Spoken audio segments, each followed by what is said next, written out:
नमस्कार दोस्तों, भारत की आन बान और शान इंडिया गेट, जिसको देखने के लिए हजारों की संख्या में लोग वहां पर डेली पहुंचते रहते हैं। करीब 42 मीटर ऊंचा बना यह इंडिया गेट, इसको लाल और पीले बलुआ पत्थर से बनवाया गया है। इसकी बनने की कहानी साल 1921 में 10 फरवरी को शुरू होती है। लगभग 10 साल की कड़ी मेहनत और मशक्कत के बाद 12 फरवरी 1931 को बनकर यह तैयार हो जाता है। सही में दोस्तों, इंडिया गेट को आजादी से 16 साल पहले बनवाया गया था। हमें से बहुत लोग सोचते हैं कि भारत की आजादी में जितने लोग शहीद हुए थे उनकी याद में इंडिया गेट बनवाया गया है, पर ऐसा बिल्कुल नहीं है। इसे तो 16 साल पहले 1931 में बनाकर तैयार कर लिया गया। ये भी बात सही है दोस्तों कि इंडिया गेट पे जितने लोगों का नाम लिखा गया वो सभी शहीद भारतीय सैनिक हैं। कुछ सैनिक पाकिस्तान से थे तो कुछ नेपाल से भी थे। तो दोस्तों, ऐसे में सवाल आता है कि ये सैनिक आखिर किस युद्ध में लड़े थे और किस युद्ध में शहीद हुए थे। और दूसरा सवाल आता है कि दोस्तों, इंडिया गेट को आखिर किसने बनवाया? भारत के नेताओं ने कि ब्रिटिश की सरकार ने? क्योंकि दोस्तों उस समय इंडियंस की सरकार तो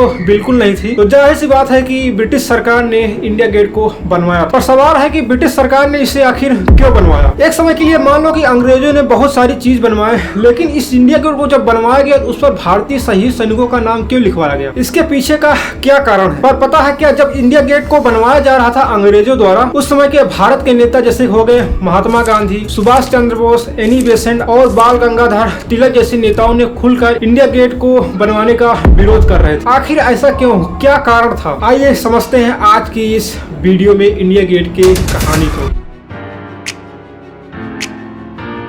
दोस्तों, अगर आप हमारे चैनल पे नए हैं, चैनल को सब्सक्राइब कर ले ताकि आने वाले हमारे सभी वीडियोस आपको मिलने लगे। तो चलिए अपने टॉपिक पर वापस आते हैं। दोस्तों, कहानी में आगे बढ़ने से पहले थोड़ा इंडिया गेट के रियल लोकेशन के बारे में जान लेते हैं, ताकि जो आगे वीडियो में आपको बताऊंगा उसको समझने में आसानी हो। दोस्तों, इंडिया गेट आज या भारत की राजधानी नई दिल्ली में लोकेटेड है। ये रहा इंडिया गेट, ठीक इसके सामने राष्ट्रपति भवन लोकेटेड है। इधर देश की पार्लियामेंट, पुरानी और नई दोनों पार्लियामेंट, और जो रोड बना है राष्ट्रपति भवन से लेकर इंडिया गेट तक, इसका नाम है कर्तव्य पथ। लेकिन जिस साल इंडिया गेट को बनवाया गया था उस साल इस रास्ते का नाम जॉर्ज पंचम के नाम पर रखा गया। ऐसा क्यों दोस्तों, जस्ट वीडियो में भी आगे आने वाला है। इसी के बगल में है दिल्ली की मेट्रो स्टेशन। इंडिया गेट पे उल्टी बंदूक और उसके ऊपर टोपी, जलता हुआ आग, इन सभी का क्या मतलब है अभी आगे वीडियो में आपको बताऊंगा। लेकिन अब अपने मेन कहानी पर वापस आते। देखो, ब्रिटिश सरकार भारतीय लोगों को रोजगार देने के बहाने से अपनी मिलिट्री में भर्ती कर लेती थी, और यहाँ के भारत के कुछ लोग काम धंधा तो पाते नहीं थे, इस वजह से कुछ पैसा कमाने के लिए ब्रिटिश के मिलिट्री में शामिल हो जाते थे। और जहाँ भी कहीं युद्ध होता था वहाँ पर ब्रिटिश सरकार इन्हें भेज देती। जब पहला विश्व युद्ध हुआ था तो भारतीय सैनिकों को यूरोप में भेजा गया। ऐसे कई युद्ध हुए थे, ऐसे बहुत सारे देश में युद्ध हो रहे थे उस समय। ईरान में हो रहे थे, इजिप्ट में हो रहे थे, तुर्की में हो रहे थे। इन सभी जगहों पर भारतीय सैनिकों को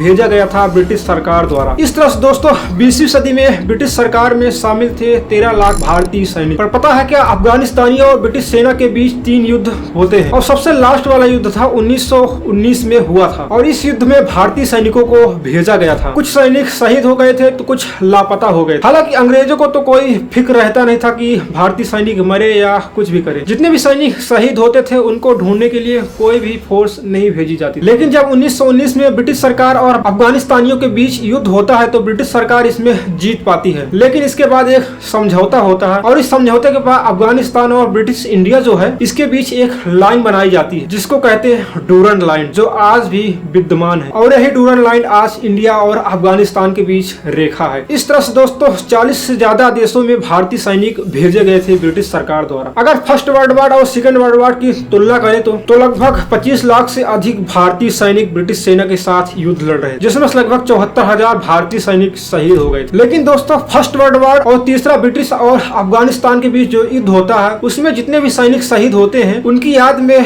ब्रिटिश सरकार इंडिया गेट बनवाती है। ऐसा इसलिए बनवाती है दोस्तों कि अंग्रेजों को हमेशा डर लगा रहता था कि कहीं ये भारतीय सैनिक हमारे खिलाफ विद्रोह न कर दे। जैसे 1957 में मंगल पांडे और कई सैनिकों ने विद्रोह कर दिया। इस वजह से दोस्तों इंडिया गेट बनवाकर अंग्रेज सरकार अपनी इमेज सुधारना चाहती थी, ताकि भारतीय सैनिकों को लगे कि हमें सम्मान दिया जा रहा है, अगर हम में से कोई शहीद हो जाएगा तो मुझे इस तरह से सम्मान मिलेगा। लेकिन ब्रिटिश सरकार की मंशा तो कुछ और थी। ब्रिटिश सरकार चाहती थी कि भारतीय सैनिक विद्रोह विद्रोह न करे हमारे खिलाफ, और इस तरह से हमारे जो मिलिट्री में शामिल है उनको मोटिवेट किया जा सके। इस तरह से दोस्तों फर्स्ट वर्ल्ड वार और एंग्लो अफगानी वार में लगभग 13,000 से अधिक सैनिक शहीद हुए थे। इस वजह से दोस्तों आज इंडिया गेट पे 13,300 लोगों का नाम लिखा हुआ है। सही में दोस्तों वही सैनिक हैं जो फर्स्ट वर्ल्ड वार और तीसरे अफगानी और एंग्लो वार में शहीद हुए थे। ये सभी भारतीय थे। पर बात है दोस्तों साल 1921 की। ब्रिटिश प्रिंस आर्थर, जिनको ड्यूक ऑफ कनॉट कहा जाता है, इन्हीं के नाम पे इंडिया गेट से कुछ ही दूरी पर कनॉट प्लेस नाम का एक जगह बनाया गया। ये उस समय